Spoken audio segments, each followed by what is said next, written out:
Assalamualaikum warahmatullahi wabarakatuh. Bersama kami Kabar Mahasiswa akan menemani Anda untuk berbincang, berdiskusi selama kurang lebih 40 menit ke depan.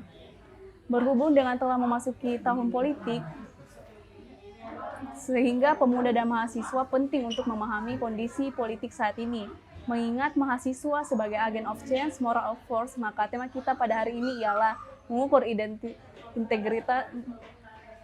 integritas mahasiswa menjelang pemilu 2024. Dan di sini saya tidak sendiri. Saya ditemani oleh 3 narasumber yang tentunya sangat berkompeten pada bidangnya sesuai dengan tema kita pada hari ini.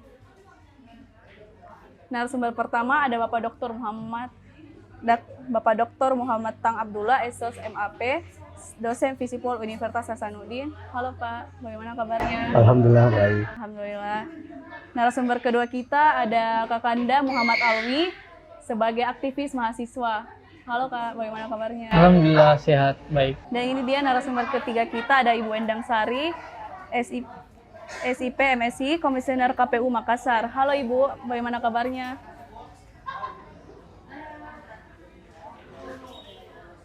Halo Ibu. Alhamdulillah. Baik, kita langsung saja masuk ke pembahasan kita pada hari ini. Narasumber pertama ada Bapak Dr. Muhammad Tang Abdullah. Jadi seperti ini Pak, dalam dunia kampus melihat perkembangan analisis maupun progres mahasiswa terhadap politik itu masih rendah. Sehingga partisipasi dalam pesta demokrasi yang akan datang tentu akan berpengaruh.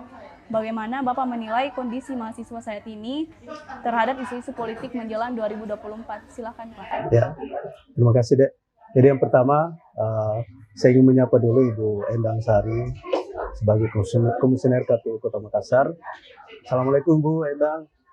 Kemudian yang kedua, saya ingin menyapa adinda saya, Mama Ali, dan seluruh panitia, adik-adik mahasiswa. Jadi yang pertama, saya ingin mengapresiasi dulu ya inisiator ataupun inisiatif dari kegiatan ini, karena saya kira kalau berbicara mahasiswa dan peduli terhadap politik atau peduli terhadap perkembangan demokrasi, saya kira acara seperti ini adalah salah satu bentuk nyata dari kepedulian itu. Tetapi memang saya sebagai seorang akademisi, sebagai seorang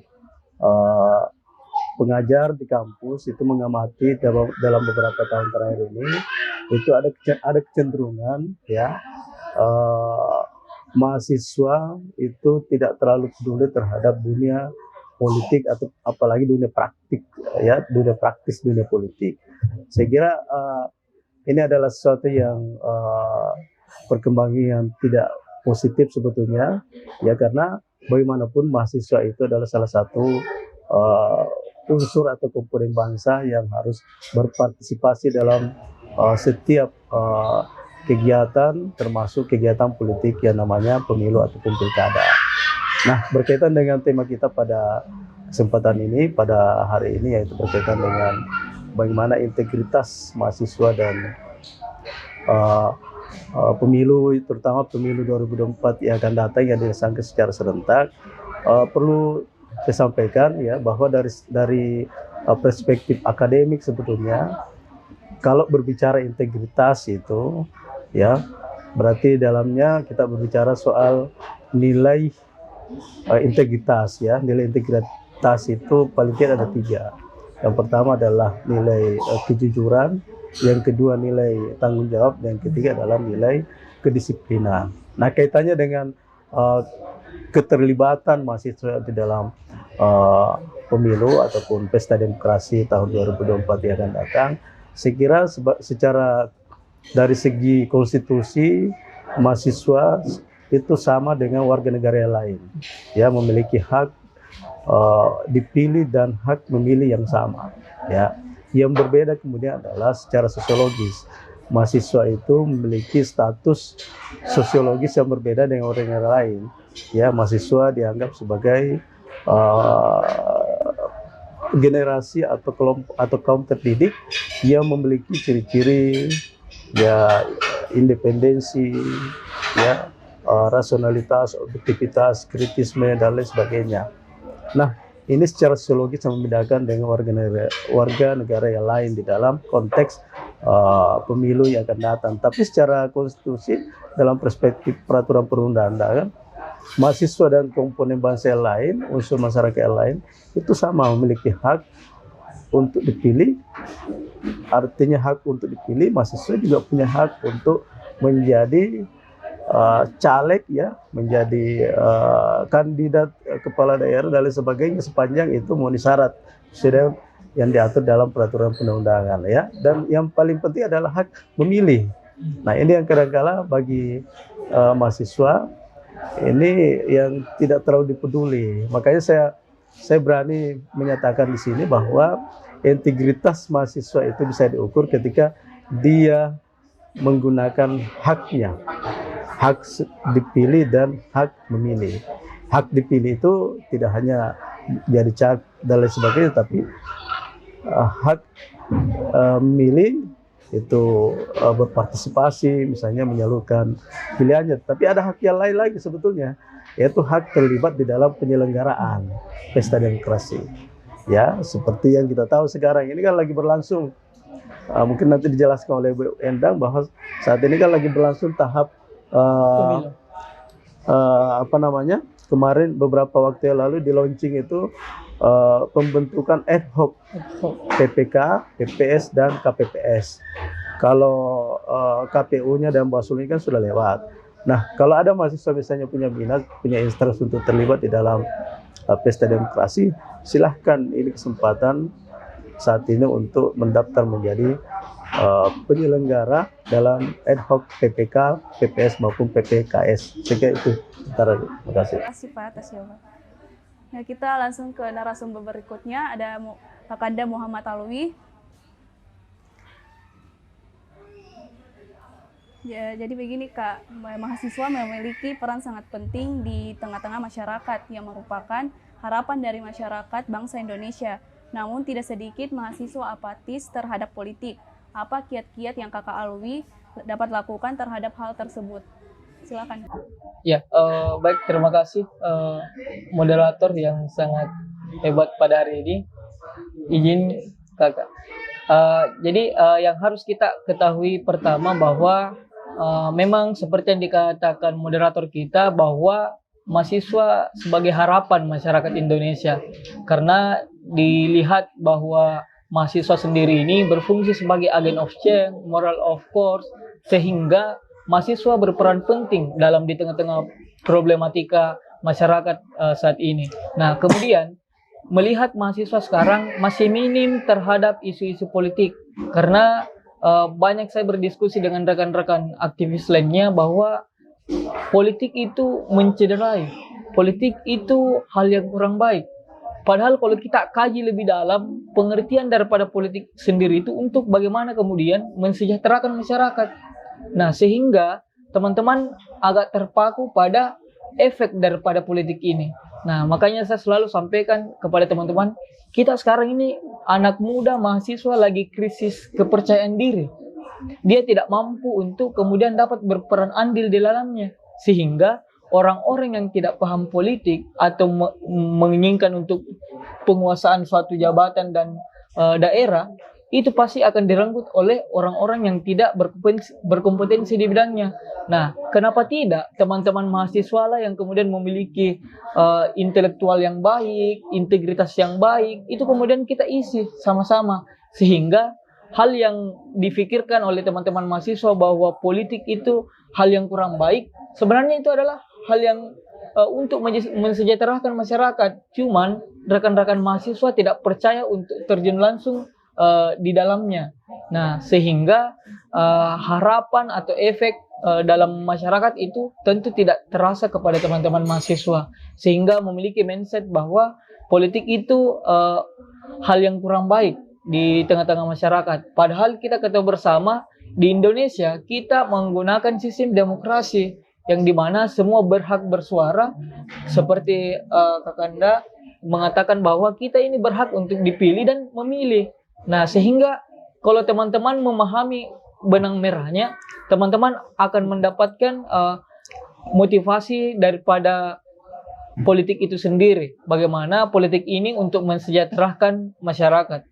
Saya kira seperti itu, moderator. Kita terhubung langsung kepada Ibu Endang Sari. Halo Ibu, Assalamualaikum. Ya, Waalaikumsalam warahmatullahi wabarakatuh. Baik, kita ke narasumber berikutnya. Ini akan menjadi menarik karena kita kehadiran Ibu Endang Sari sebagai Komisioner KPU Makassar. Nah, pada hasil perhitungan suara pesta demokrasi 9 Desember 2020 lalu, kita ketahui bersama bahwa pemilih pemula dan pemuda adalah sebagian besar diisi oleh pelajar dan mahasiswa, sehingga menjadi penyumbang suara terbesar pada saat itu. Bagaimanakah langkah atau strategi KPU dalam memberikan pendidikan politik terhadap pelajar dan mahasiswa untuk menggunakan hak suaranya dengan baik dan benar? Silakan Ibu. Ya, baik, terima kasih moderator. Assalamualaikum warahmatullahi wabarakatuh. Waalaikumsalam warahmatullahi Yang salam sejahtera untuk kita semua. Saya mohon maaf sebesar-besarnya karena sedikit ada kendala teknis. Teman-teman. Baik, terkait dengan pertanyaan tadi terkait dari pertanyaan moderator, memang benar bahwa komposisi dari jumlah pemilih kita itu saat ini didominasi oleh pemilih muda. Pemilih muda itu ditandai dengan pemilih milenial dan pemilih pemula dalam hal ini. Nah, kemungkinan besar gambaran pemilih tetap untuk pemilu 2024 bila kita berdasar pada survei BPS juga nampaknya akan didominasi oleh pemilih muda seperti ini, yaitu milenial dan gabungan dengan pemilih pemula. Nah, oleh sebab itu dalam agenda sosialisasi tahapan pemilu maupun juga pendidikan kami juga memberikan perhatian kepada kelompok pemilih pemula dan pemilih muda ini. Nah, ada beberapa langkah yang coba diambil. Yang pertama, melakukan kampanye cerdas memilih dan kemudian menjadi pemilih dengan menggelar program KPU School, KPU Muda, kemudian memaksimalkan bagaimana sosialisasi berbasis kita dan kemudian punya pemula tersebut. Nah, mengapa pemuda muda ini menjadi sangat kemudian dan harus diberikan perhatian serius, karena yang pertama tadi persoalan tentang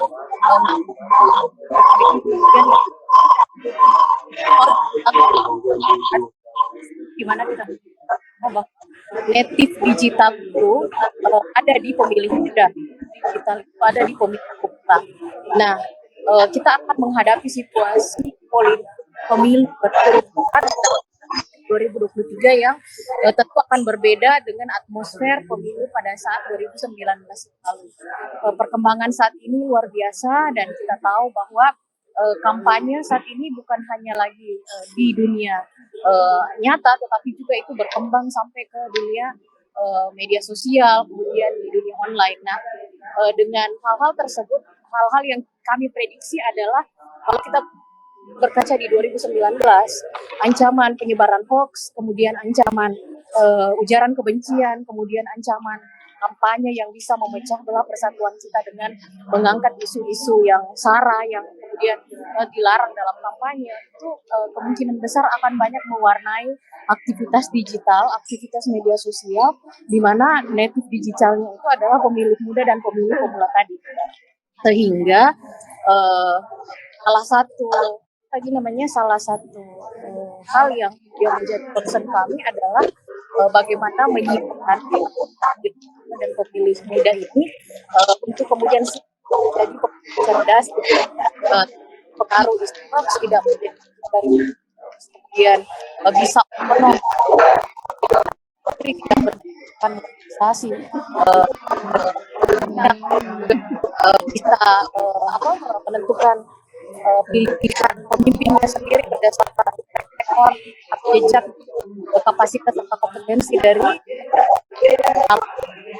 Kemudian ya kita berharap bahwa dalam hal ini bisa mewarnai wacana yang berkembang. Jadi wacana kritis untuk mengontrol agar sistem demokrasi kita berjalan sesuai dengan aturan yang ada, itu kemudian kawal dan itu kami juga di backup oleh teman kampus yang sumber dari yang kritis-kritis itu adalah pasal pengajian. Jadi itu concern melakukan pendidikan pemilih dan juga sosialisasi kan basis kampus dan bersekolah.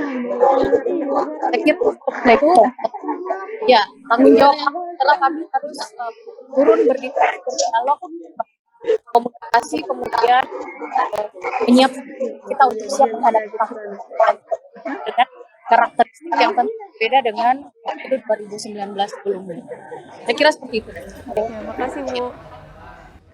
Selanjutnya kita telah merangkum beberapa pertanyaan dari rekan mahasiswa dan berbagai kampus. Yang pertama pertanyaan untuk Bapak Dr. Muhammad Tang Abdullah. Pertanyaannya dari Saudara Akbar, mahasiswa UIN Alauddin Makassar. Sebagai seorang akademisi, bagaimana Bapak memberikan pemahaman kepada mahasiswa terkait literasi politik yang erat kaitannya dengan penyelenggara pemilu 2024, khususnya pencegahan money politik atau apatisme politik di kalangan pemuda dan mahasiswa? Silakan Pak. Ya. Terima kasih Ade Akbar ya dari UIN atas pertanyaannya berkaitan dengan bagaimana sebetulnya mahasiswa ya dalam menyikapi pesta Akbar ya, terutama bagaimana literasi yang harus dilakukan oleh. Jadi begini, saya selalu mengatakan bahwa mahasiswa paling tidak harus memiliki 3 aspek berkaitan dengan pesta demokrasi. Yang pertama adalah aspek democratic mind-nya ya. Ini democratic mind ini berkaitan dengan literasi tadi itu pertanyaan, sejauh mana pengetahuan ataupun wawasan politik ya, wawasan demokrasi termasuk wawasan berkaitan dengan pelaksanaan pesta demokrasi itu sendiri yang dimiliki oleh mahasiswa. Makanya untuk meningkatkan kualitas partisipasi mahasiswa, yang pertama yang harus dilakukan oleh mahasiswa baik secara mandiri maupun secara kelembagaan barangkali melalui lembaga-lembaga kemasan atau diinisiasi oleh perguruan tinggi untuk selalu meningkatkan literasi. Literasi itu apa? Dalam rangka menambah pengetahuan tadi itu, menambah wawasan tentang apa hakikat dan fungsi dari pesta demokrasi yang namanya pemilu itu sebetulnya ya. Lalu kemudian tidak hanya sampai di situ. Kalau mahasiswa sudah punya literasi yang tinggi, literasi yang bagus, mahasiswa harus menjadi agen ya, penyebar ya pengetahuan terhadap masyarakat ya. Jadi mahasiswa harus menjadi bukan sebagai agent of social control saja, tapi juga sebagai agent of demokrasi ya. Dia harus menjadi agen-agen demokrasi, termasuk agen-agen yang mengedukasi masyarakat ya. Jadi di samping mahasiswa harus punya literasi yang baik terhadap pesta politik, pesta demokrasi, juga mahasiswa harus menyebarkan ya pengetahuan wawasannya, membantu pemerintah, membantu penyelenggara meliterasi masyarakat supaya kualitas pesta demokrasi kita ini semakin bagus. Saya kira itu yang paling utama, demokratik mainnya. Kemudian yang kedua, demokratik skillnya, yaitu kemampuan mahasiswa untuk mengetahui bentuk ataupun teknik penyelenggaraan demokrasi, pesta demokrasi itu harus ditahu juga oleh mahasiswa. Bagaimana sih sebetulnya model pelaksanaan penyelenggaraan pemilu, pilkada dan seterusnya. Dan yang terakhir adalah menyangkut etiknya ya, demokratik etiknya.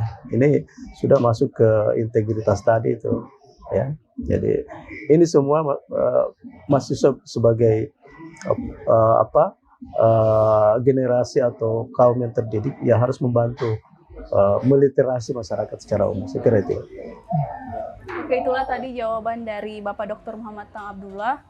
Selanjutnya kita ada pertanyaan untuk Kakanda Alwi sebagai perwakilan dari aktivis mahasiswa. Pertanyaannya dari Saudara Lutfi, mahasiswa Universitas Hasanuddin Makassar. Sebagai aktivis mahasiswa, bagaimana Saudara Muhammad Alwi memandang banyaknya teman-teman seperjuangan sebagai sesama aktivis yang terjun ke dunia politik, namun setelah ia masuk ke ranah politik, seolah-olah idealisme yang ia perjuangkan luntur oleh kepentingan sesaat atau pragmatis. Silakan, Kak. Ya, baik, terima kasih. Pertanyaan dari Saudara Lutfi dari Universitas Hasanuddin Makassar, bahwa bagaimana rekan-rekan mahasiswa ini, kita biasanya diskusi mengangkat suatu isu, kemudian biasanya umumnya mereka melakukan aksi di jalanan. Saya tetap masih mendukung aksi-aksi tersebut, tapi di dalam jalur koordinasi, ada kemudian konsolidasi yang kita lakukan, ada tuntutan yang jelas dan perkara yang jelas, sehingga kita dapat menyuarakan suara-suara kebenaran. Nah, menurut saya, kita juga tidak mesti berorasi di tengah jalan, membakar ban. Nah, di sisi lain menghambat perekonomian daerah, banyak orang yang dirugikan. Kenapa tidak teman-teman memanfaatkan ruang-ruang digital? Karena kita berbeda dengan aktivis 98 dengan tahun 2022 karena kecanggihan teknologi saat ini. Kalau kita lihat kilas balik buku Aldera, Aliansi Demokrasi Rakyat, memang di situ kita perjuangkan langsung turun di lapangan ya. Karena saat itu media masih minim, masih penguasa yang punya, sehingga kita tidak tahu mau kemana menyampaikan aspirasi. Nah, saat ini kita sangat terbuka, ruang-ruang digital. Kemudian kita juga banyak melakukan diskusi oleh pemerintah kota yang difasilitasi dalam bentuk dialog. Nah, harusnya ruang-ruang itu yang teman-teman aktivis isi untuk bagaimana menyuarakan aspirasinya teman-teman. Nah, di situ kita sampaikan bahwa kita di masyarakat seperti ini. Harusnya berdemokrasi itu seperti ini. Nah, itu kita sampaikan di ruang-ruang yang saya sampaikan tadi. Pemerintah biasanya memfasilitasi, membuat suatu acara, menghadirkan narasumber yang pro di bidangnya, sehingga teman-teman dapat berdialektika. Nah, tidak mesti ada sedikit isu yang kemudian muncul, itu teman-teman langsung turun di jalanan, membakar ban. Nah, saya kira masih banyak beberapa langkah-langkah yang dapat dilakukan. Salah satunya itu kita dapat menyuarakan di ruang-ruang digital. Nah, kemudian kita juga dapat memanfaatkan ruang-ruang diskusi yang pemerintah kota buat, baik itu kota maupun provinsi sesuai di daerahnya teman-teman. Nah, sehingga apa yang kita sampaikan, poin yang kita harapkan dari mahasiswa dan masyarakat itu dapat dengan baik tersampaikan. Nah, coba bayangkan teman-teman kalau kita di tengah jalan, kita berorasi, tidak ada yang mau dengar. Kita audiens, setelah audiens dengan pemerintah, setelah itu tidak ada tindak lanjut.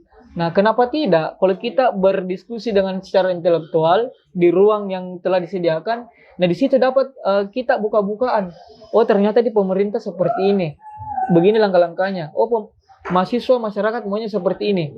Sehingga sesuai alurnya. Nah, tidak ada timpang tindih di dalamnya. Sehingga mahasiswa, masyarakat, dan pemerintah itu dapat saling percaya satu sama lain. Sehingga kita yang seperti kita harapkan berdemokrasi di negara kita di Indonesia itu berjalan dengan baik dan benar. Apalagi sekarang musim politik ya. Nah, mahasiswa menjadi tantangan sekaligus bagaimana menguatkan integritasnya teman-teman. Salah satunya yang seperti dikatakan jujur, disiplin, bertanggung jawab, dan sebagainya.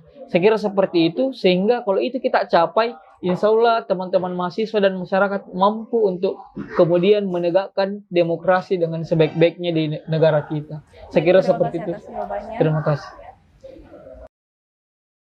Ada pertanyaan juga untuk Ibu Endang Sari. Pertanyaannya dari Saudara Syahril Bakhtiar, mahasiswa Universitas Negeri Makassar. KPU sebagai penyelenggara pemilihan umum telah berusaha dari tahun ke tahun untuk melakukan sosialisasi khususnya menyangkut masalah DPT. Namun anehnya setiap pesta demokrasi DPT ini selalu menjadi masalah yang tak berkesudahan. Apa langkah konkret yang KPU lakukan terhadap hal ini? Silakan Ibu. Ya, terkait dengan akurasi DPT, saya kira kami berharap keaktifan dari semua pihak dalam hal ini, untuk kemudian sama-sama bersama KPU menjaga hak pilih.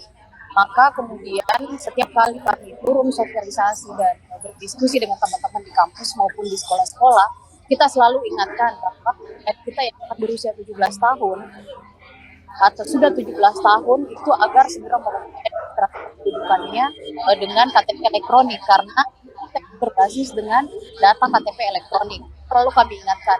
Kemudian kepada adik-adik mahasiswa kita selalu ingatkan agar tertib administrasi.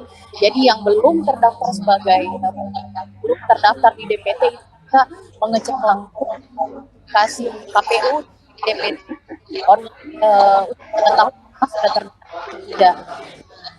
Kita berharap kan Demi Hak Itu ini menjadi gerakan bersama, sehingga bukan hanya kemudian aktif melakukan pemutahiran data ini, tapi juga keaktifan dan kemudian